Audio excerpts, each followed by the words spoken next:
Today isn't just November 5th or the end of daylight savings time. It also exactly 1 year into the 2024 election.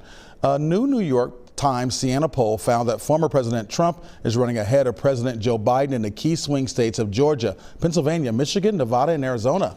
The same poll shows Biden 2 points ahead of Trump in Wisconsin. In tonight's Talking Points, Esme Murphy looks at why this next 12 months could be one of the most unpredictable years ever. There's an old saying that a year is a lifetime in politics. Well, a Real Clear Politics average of all recent polls shows a statistical tie between former President Donald Trump and President Joe Biden in a general election.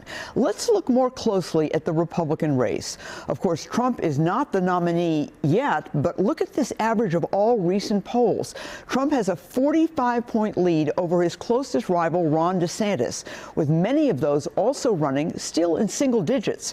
But Trump is facing another opponent. He faces 91 indictment counts in 4 separate criminal proceedings, and in a $250 million civil fraud case in New York. He's expected on the witness stand at least one day this week, starting Monday.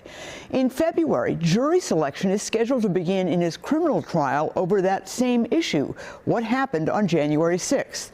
Just this past week, the former president's lawyers faced off in separate proceedings here and in Colorado against attorneys arguing he shouldn't even be on the ballot because of January 6th. Republican analyst Amy Koch was a guest on WCCO Sunday morning at 10:30 a.m. It is a big deal and it isn't a big deal. We're 1 year out. Literally in this race, anything could happen. However, to have the former president up, and it's not just up, it's 4 or 5 points in most of these states. Correct. And in Nevada, it's double digits.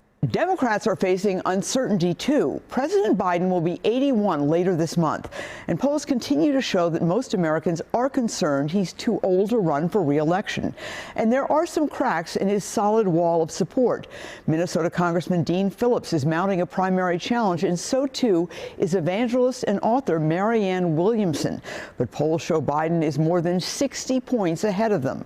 But the president continues to face progressive pushback from within his own party. Just one example, many younger Democrats are upset with the level of the president's support for Israel. DFL analyst Abu Amara was a guest at WCCO 10:30 a.m. Sunday morning. Donald Trump is in the news every single day. Good, bad, or ugly, you're hearing about him consistently. And remember, the things that are supposedly going to impact Donald Trump haven't actually happened yet. But one major Minnesota race looks like a walk in the political park. That is Senator Amy Klobuchar's run for a 4th term in the U.S. Senate. So far, no major Republican opponent has emerged. One still could, but with spending in the average U.S. Senate race topping $20 million, any Republican getting in at this point would be way behind in terms of raising money. Esme Murphy, WCCO News.